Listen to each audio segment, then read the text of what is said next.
Have you ever really thought about what a massive skyscraper and, say, a simple soda can have in common? Well, it turns out they both start out as these humble materials, literally pulled from the earth. So today we're going to pull back the curtain on the hidden science that transforms them into the stuff we rely on every single day. Let's dive in. It's a pretty wild connection when you stop and think about it, right? One is this giant steel structure, and the other is a super lightweight aluminum can. But their stories? They both start in the exact same place, as raw materials. And how they get from point A to point B? Well, that's where the real human genius kicks in. So how does it all actually work? All right, let's kick things off with the absolute backbone of our civilization, metals. For thousands of years, they've been our foundation.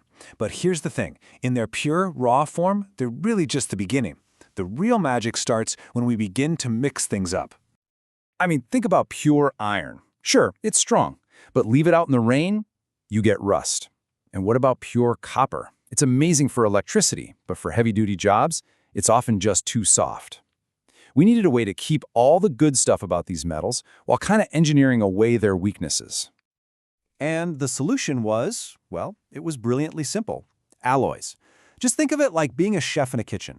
You take your main ingredient, a metal, and you add a pinch of something else to create a totally new material with way better properties. It's basically the art of cooking up supermaterials. And this is where that whole transformation just clicks.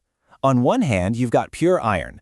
It rusts, it's not as tough as it could be. But then you add just a little bit of carbon, and bam, you get steel. We're talking about a material so strong and so versatile that it's literally the skeleton of our modern world. It's a tiny change with a massive, massive impact. And there isn't just one recipe. The variety is incredible. You add some chromium to that steel, and you get stainless steel that doesn't rust, perfect for your kitchen forks and knives. Or you mix copper with zinc, and you get brass, which is really easy to shape for things like musical instruments. You can even combine copper with tin for bronze, a super hard material that's perfect for statues you want to last for centuries. Each alloy is basically custom-made for a specific job. Okay, so our world is clearly built on metal, but that's not the whole story. There's this entirely different set of raw materials out there that gives us another incredibly powerful toolkit for creating the things we use every day. At first glance, you'd probably say, not a whole lot, right? Sand is for the beach, clay is for pottery, oil, well, it fuels our cars. But hidden deep inside each one is the potential to become something completely different and unbelievably useful. The secret, it turns out, is all in the processing. By hitting them with heat, mixing them with other stuff, or just letting them cool down and harden in exactly the right way, we can totally change what they are. It's like we're unlocking these secret powers that were hiding inside them all along.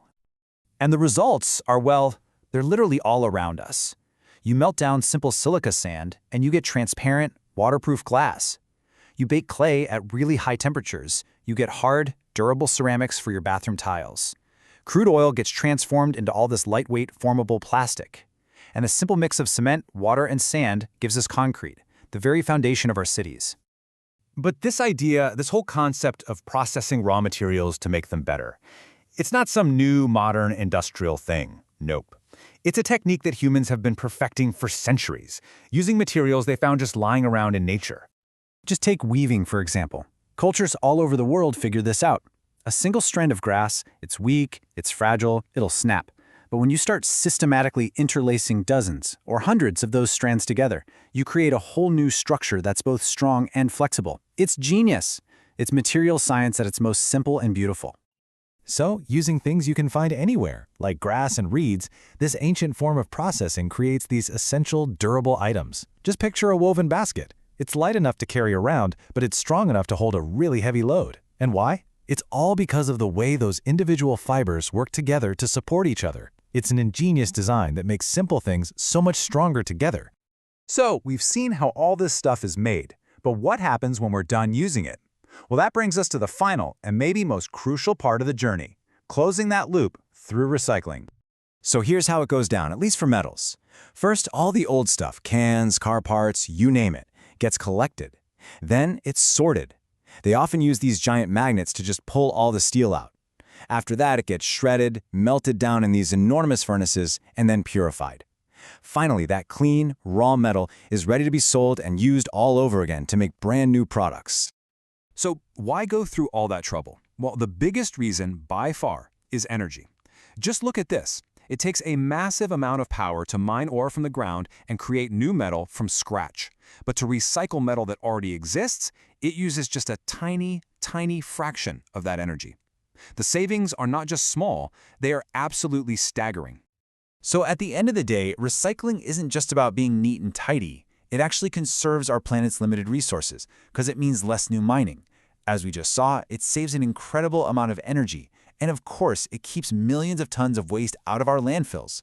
It's a clear win-win-win across the board. From powerful steel alloys to simple, woven fibers, we have engineered this incredible world from the materials right under our feet. And all this raises a pretty important question. What new materials are we going to discover next? And how are they going to shape the world for the next generation? The future is just waiting to be built. Thanks for digging into this with us.